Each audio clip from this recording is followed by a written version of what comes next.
most powerful criminal organization in American history, once sat down, conducted a formal vote, and unanimously decided not to kill a government official. The man who wanted that official dead was one of their own bosses, so they voted to kill him instead. That boss was Dutch Schultz.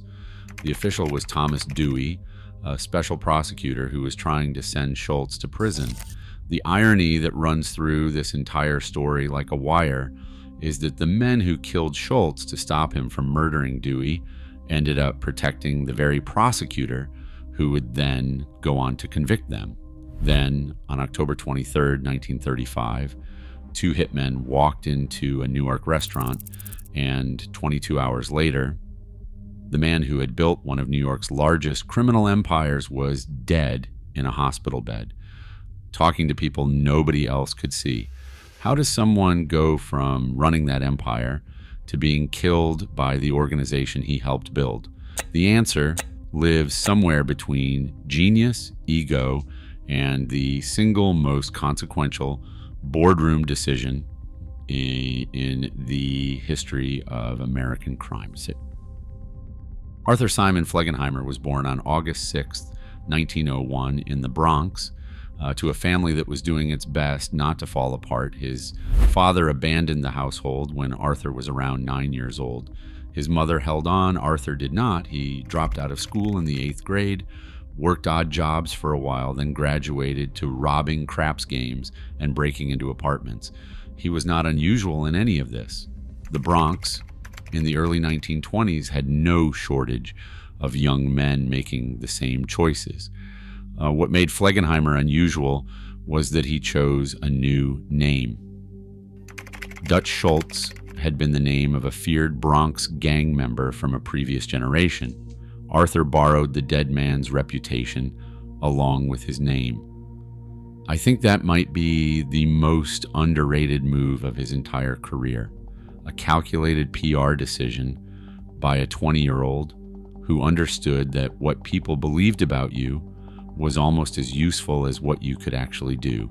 His real break came at a Bronx speakeasy called the Hub Social Club, where he worked as a bouncer for a gangster named Joey No. No recognized something in him and made him a partner. Together, they built a bootlegging operation that grew into the only non-Italian criminal enterprise in New York, capable of sitting alongside the emerging five families. They ran their own trucks, controlled supply routes from New Jersey breweries, and protected territory with enough violence that competitors generally found other ambitions. When Noe died in 1928 from wounds sustained in a gang attack, Schultz took everything and escalated. A competitor named Joe Rock challenged Schultz's territory. Schultz found him, hung him from a meat hook by his thumbs, and wrapped gauze soaked in discharge from a gonorrhea patient over his eyes. Rock was permanently blinded. And look, I've read about a lot of mob violence for this channel. This one stuck with me.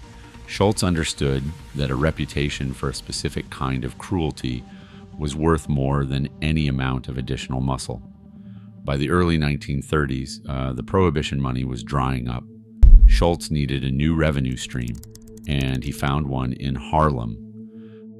The numbers game, the policy racket, had been running in Harlem for decades. When Schultz moved in, it was an illegal lottery played daily in nickels and dimes by Black and Latino residents as a small piece of hope against poverty. The men running the game before Schultz had built it up from nothing. Schultz muscled them out. He used threats first, and violence when threats were insufficient, and by 1932, the Harlem numbers racket was his. The existing operators who had built those operations lost them.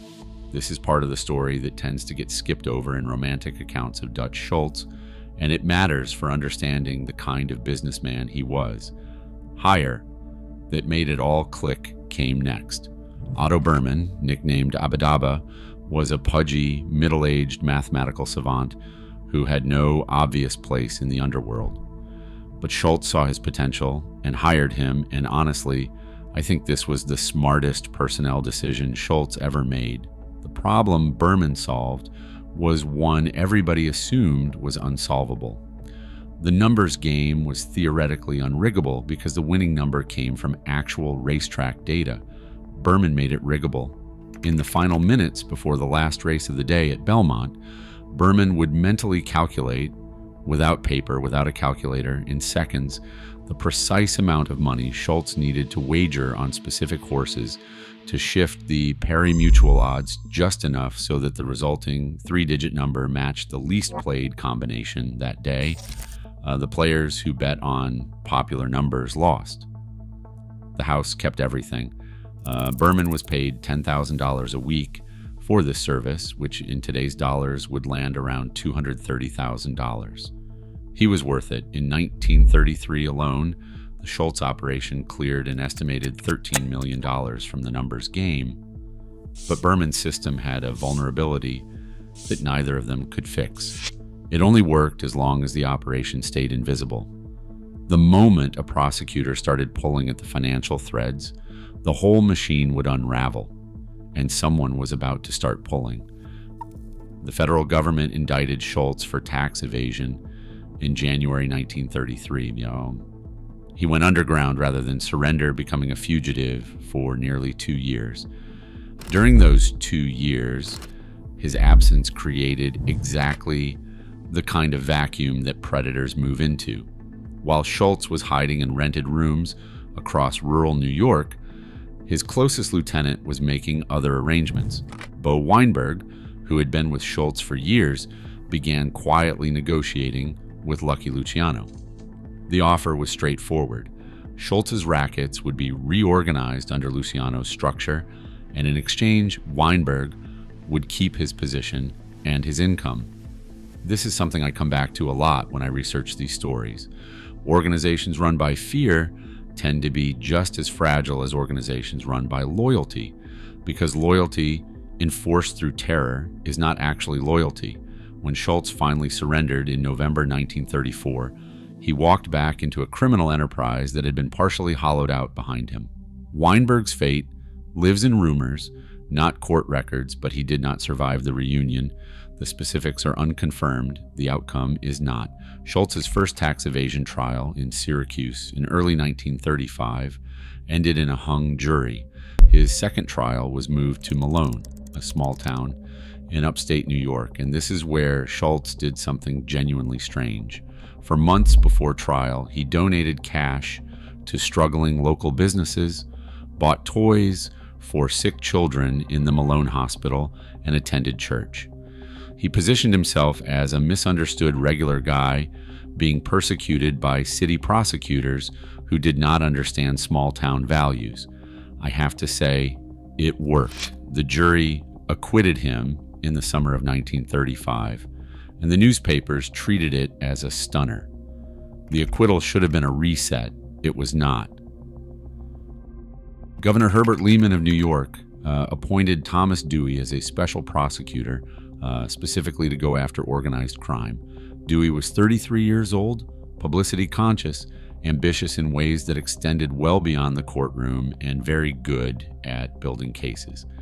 I believe Schultz knew the moment Dewey got the appointment that this was a different kind of threat.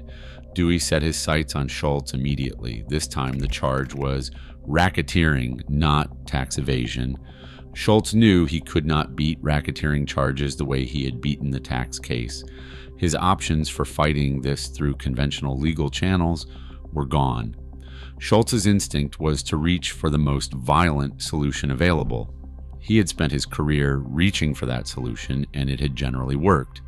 But the level of violence he was now contemplating was something categorically different from anything he had done before. Meanwhile, the commission had been watching. The commission was the governing body of organized crime, a board of bosses with rules about territory, violence, and operations that everyone agreed to follow. It was not a democracy, but it functioned as a check on the kind of unilateral freelancing that had been tearing the underworld apart. In October 1935, Schultz brought the most dangerous proposal in the organization's history to that table. He wanted to kill Thomas Dewey. His argument was direct. Dewey was the existential threat. Threats were removed. The commission had the resources to make a prosecutor disappear and the experience to do it quietly. From Schultz's perspective, this was simply the next logical move. Luciano countered with the logic of a man who understood something Schultz did not. Dewey was not just a prosecutor. He was a media figure with national political ambitions, a man the newspapers had been building up as a crusader against corruption. Killing him would not be treated as the elimination of an obstacle. It would be treated as an attack on the government itself, and the federal response would be total. The commission would not survive it. The commission voted unanimously against the hit. Schultz erupted. He declared in front of everyone in that room that he was going to kill Dewey regardless of what they had decided. He was going to do it on his own. And then he walked out. He didn't leave quietly. He didn't pretend to accept the vote while planning to defy it.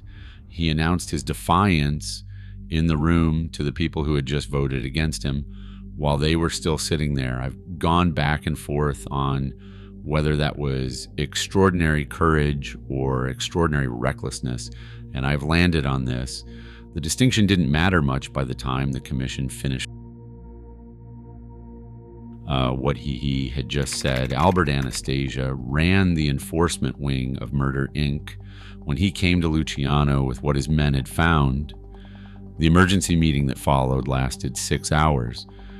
Schultz had not been bluffing. His people were actually staking out the building where Thomas Dewey lived. They had cataloged his movements. An operational plan was already in motion. Schultz was not cooling down. He was preparing. And if Dewey was killed, every name that had been in that original commission meeting would be on the federal government's list within 24 hours. The commission had to act, not because they were angry at him personally, but because his proposed action created a systemic risk to their shared enterprise that they could not afford. And that is what makes this moment so fascinating to me.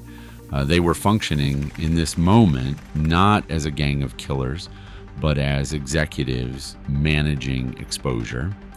The vote to kill Dutch Schultz was not a hot-blooded decision. It took 6 hours. It was formal, it was unanimous, and it was entirely rational given the information they had.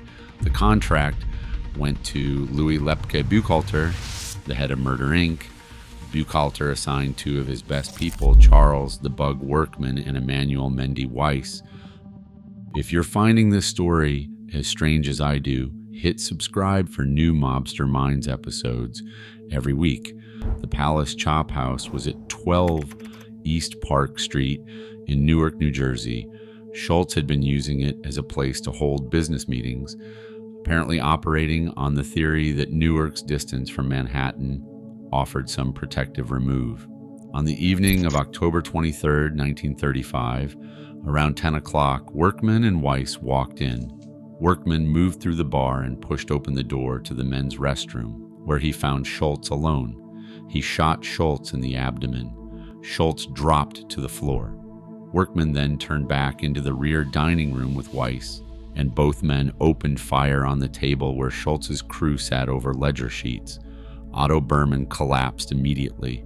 A bullet severed Abe Landau's carotid artery. Bernard Lulu Rosenkrantz was hit repeatedly at point-blank range, but Landau and Rosenkrantz did something the hitmen had not planned for. Despite their wounds, both men got to their feet and returned fire, driving the 2 hitmen out of the restaurant. Then the getaway fell apart. Weiss made it to the car, but the driver left Workman behind. Both hitmen had to escape Newark on foot at night, with police converging on the area.